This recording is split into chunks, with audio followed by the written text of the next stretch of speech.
Fala, meus queridos e minhas queridas, eu tinha prometido pra vocês, cheguei a postar pra vocês aí, né? Falei pra vocês no Instagram. Então, ó, prometido, tem que fazer, tá? Falei pra vocês que nós teríamos vídeo dessa vez aqui pra vocês, explicando toda a situação na Venezuela, o que é que tá acontecendo na Venezuela, se já aconteceu alguma coisa parecida antes, tá? Se essa é uma grande inovação, se é ou não é, se acontece ou não acontece. Então, tudo isso, pessoal, nós vamos resolver no vídeo de hoje, tá bom? Então, vamos lá. Primeira coisa que tá acontecendo é organizar as ideias. Nós sabemos, não é novidade para ninguém, todos vocês que estão estudando, se preparando aí para os vestibulares, eu espero que entendam, que saibam também que a Venezuela já vem passando, depois de vários anos, dois sistemas de governo diferentes, tá? Um que é o chavismo, que foi entrando no sistema através de mudanças políticas e alguns consideram um golpe político, tá? Até o próprio setor conservador, que é contra o chavismo na Venezuela, alguns divergem se de fato foi um golpe ou foi quase com abertura à entrada do Chaves no governo. E hoje atualmente, nós temos aí, com perdão da redundância, tá? Nós temos o nosso querido Nicolás Maduro, né? Que de querido só tem para ele mesmo, porque a situação tá complicada pro rapaz lá, tá? Olha que situação interessante. Nicolás Maduro, pessoal, já vem de outras eleições, tá? Já foi eleito indiretamente e acusam também de antidemocraticamente, não democraticamente, utilizando vários subterfúgios constitucionais da Venezuela. Entre eles, processos que são tidos como ilegítimos, tá? O que aconteceu recentemente, nós vimos que o rapaz aí, o Guaidó, o deputado, foi lá e se declarou como presidente da Venezuela. Ele se proclamou, ele, né, se auto-intitulou o presidente da Venezuela. Mas isso não funciona assim, nós sabemos que não é assim que funciona, tá? Para isso ele tem que ter algum tipo de apoio, tem que ter uma amplitude política para que isso seja efetivado. E ele conseguiu, ele tinha uma base efetivada. Então você que está estudando, se preparando, você vai separar na sua cabecinha aqui.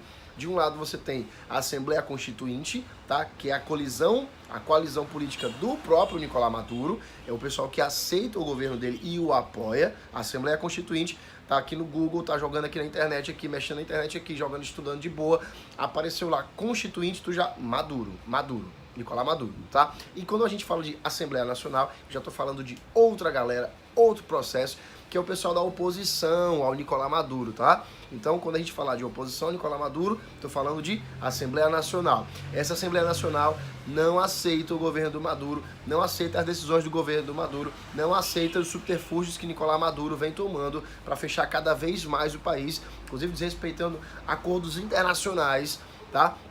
Cada vez mais a crise da Venezuela foi se tornando grave.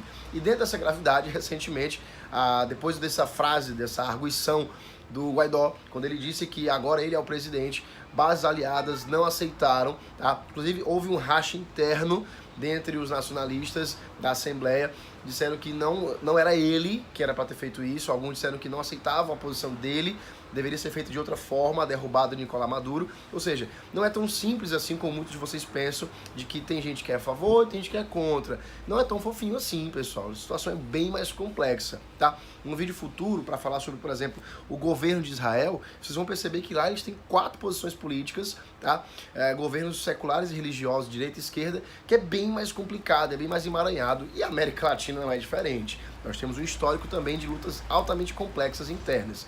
Então vamos lá, a Assembleia Constituinte apoia o Maduro, a Assembleia Nacional é contra o Maduro, tá? E essa semana o Donald Trump, que é o presidente do Twitter, que não sai do Twitter, que gosta de comentar tudo, foi lá e disse que faria o que fosse necessário para que a Venezuela tivesse uma mudança de sistema de governo e finalmente Nicolás Maduro seria tirado do poder.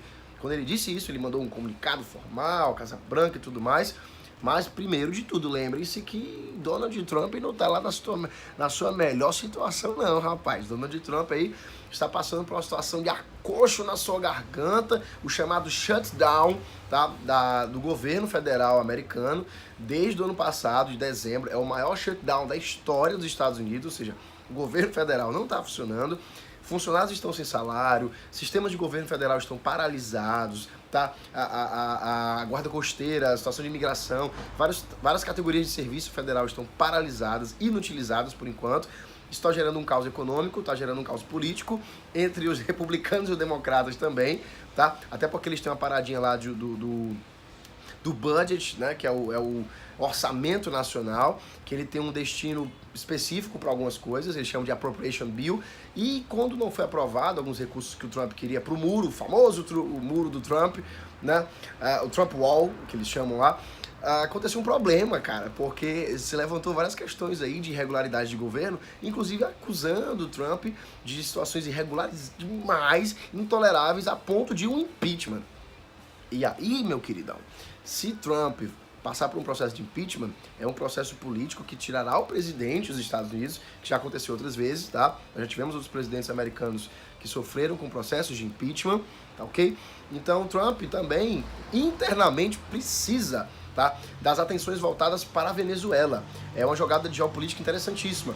Quando vocês pensam que os fatos, os países estão separados, isolados, isso não existe. Eles estão conectados, tá, pessoal? Então, vamos lá. Trump dirigiu as atenções para a Venezuela e disse, olha, isso aí, vamos focar aqui na Venezuela, vamos organizar aqui a Venezuela, vai dar tudo certo na Venezuela, vamos tirar o Nicolás Maduro, não invadiremos. Uma das perguntas que vocês fazem muito é se de fato vai ter uma intervenção militar americana.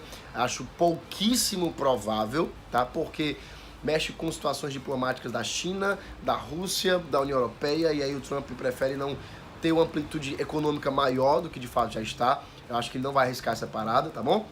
Então, dentro desse contexto, a situação econômica e política na Venezuela chama a atenção do mundo inteiro. Inclusive, afetou a gente aqui no Brasil, porque nós temos vários casos, cara, de utilização de petróleo e energia. Então, hoje a Venezuela é baseada no petróleo. Quem está estudando aí sabe que a Venezuela tem um foco na Nacional Petróleo, tá? Dentro desse controle nacional do petróleo, esse monopólio do uso do petróleo gera divergências políticas. Existem várias empresas norte-americanas disputando esse monopólio político na Venezuela. Então, se você pensa que é só político, é só para tirar o presidente e continuar o governo, você está equivocado. Várias reuniões são feitas internacionais entre vários empresários a ponto de decidir os rumos do petróleo da Venezuela, tá ok? Outra coisa que você tem que saber, você está estudando, se preparando aí, é o famoso Grupo de Lima, tá? Então anota mais esse aí, Grupo de Lima, que surgiu em 2017, uma reunião de vários presidentes políticos, chanceleres da América Latina inteira, lá em Lima, no Peru, para organizar texto, tá? Para organizar material e dialogar com a Venezuela, mas um diálogo de combate, tá? Um diálogo de enfrentamento, um diálogo de oposição à Venezuela, inclusive denunciando situações humanitárias da Venezuela ao mundo, tá? Crises humanitárias que a Venezuela sofre lá dentro e desrespeitos a tratados internacionais, inclusive da ONU, ok? Então vamos lá.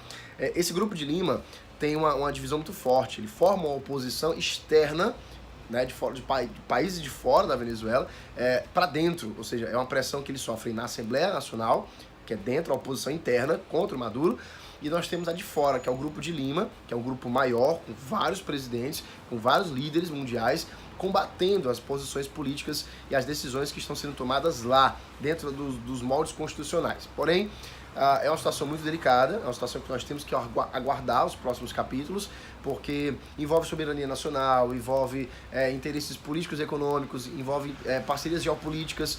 Nós já vimos que em 2002 tentamos tirar aí, né, houve um golpe, uma tentativa de golpe contra o Hugo Chávez, que na verdade acabou por reforçá-lo.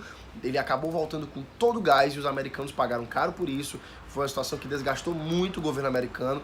Então, todo esse processo deve ser analisado com o distanciamento. Aguardemos próximos casos, aguardemos próximas situações e eu vou voltar aqui com vocês para comentar mais alguns. Então, até a próxima. Se inscreve no canal, compartilha o canal, dá aquele likezão, comenta aí. Poxa, professor, o senhor tá cheirado? Não posso, só pode, o senhor para de falar rápido, tá? Eu tomo muito café, tá, pessoal? Então, eu só falo se for rápido, não consigo falar devagar. Sou bem assim mesmo.